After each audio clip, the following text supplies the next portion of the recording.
All right, so the Oscars just happened, and I have my colleague over in LA to tell us all about it. So, Ian, what did you go to? What did you see? Was it sparkly and amazing?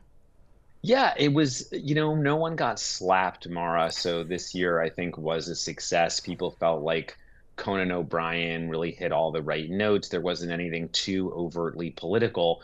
So I think Hollywood was sort of breathing a sigh of relief that it was, a success overall.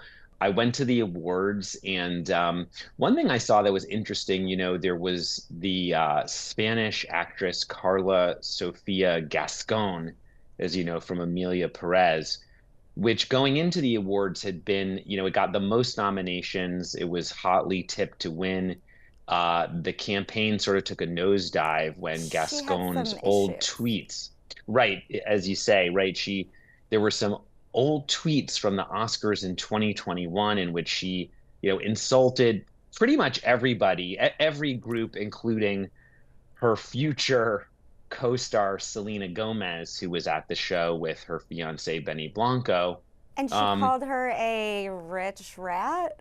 a Is rich rat. Yeah, she had been okay. weighing in on, she was Team Haley Bieber, in sort of this alleged, I don't know if we'd call it love triangle or something, with Justin Bieber, his ex Selena Gomez, and Haley Bieber. But behind the scenes, we did see that Gascon and Selena, at least for the cameras, had a reunion, in the audience, and it didn't come to blows. But one thing that was interesting is, between the during the commercial breaks, all the stars and executives and everyone there kind of heads to the bar, basically in the lobby, or takes a break. And one thing that was very unusual was Gascon was trailed by her agent, a publicist from Netflix, which put out the movie, but then also a security guard. And someone had mentioned to me, who's like a veteran, Oscar attendee, that they've been going for, 15 or 16 years, and they'd never seen anyone with security. So it's unclear why she needed a guard to Do you escort her think to the bar, she but I guess needed she wasn't taking any chances. did she need protection from other people, or did she need a babysitter to make sure she didn't like tweet at anybody or call them a That's a rat? great point, Mara. One thing that I was interested in too is when she got to the bar, she ran into Adrian Brody, who later in the awards won as Best Actor for The Brutalist. And they got into a very deep and seemingly pretty warm conversation. And I was thinking, and we did get video of that.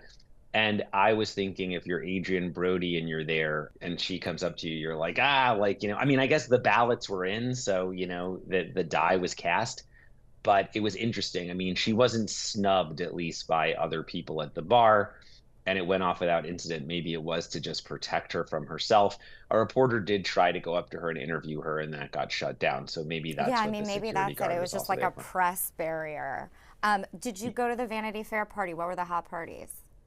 Yeah, I went to the Vanity Fair party, which it was great. It's always good. It's the one party. It's one of the few events you'll ever go to where you don't have to worry that you're in the wrong place. It's like it was great. Everybody was there from, I mean, obviously all the stars, but then of course you have like Kim Kardashian to Jeff Bezos and Lauren Sanchez, and it was a fun night. There were some fun stories to come out of the Vanity Fair party. One of my favorites, which you might have seen, is that Chelsea Handler and Ray Fiennes were seen leaving the party together. Is So, this a couple? Do we think they're together? it's I'm trying to find out, Mara. I'll keep you posted. He seems like he has a good sense of humor. He did that thing on New Year's Eve, the So Demure, where he like read it as a That's thespian. that's a good point. He did, and then they also did a bit together at an earlier award show that she hosted, making fun of the Nicole Kidman movie Baby Girl. So yeah, who knows? I mean, he's a very serious actor, but maybe off screen he's just like a wacky guy and is going to date a comedian. Besides Vanity Fair, of course, Guy Oseary and Madonna had their annual party, and then there were some actually new parties. There was even Jeremy Strong co-hosted a Cool. party of his own at with a couple co-hosts, including John Batista at the San Vicente Bungalows, and they're kind of trying to make it like they called it a make after Oscars Great Again party. It was a MAUGA party, trying to sort of go back to the old days of Oscar parties when some Hollywood legends like Ed Lamato and Swifty Lazar, which sort of started the whole thing, used to throw things at their homes.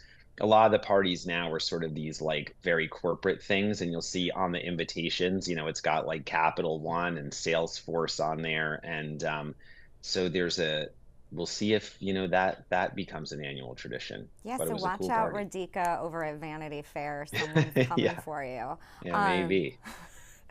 Sounds like it was a great time. A lot of scoop coming out. You're going to get back on that. We'll find out more about Chelsea Handler and Ray Fiennes.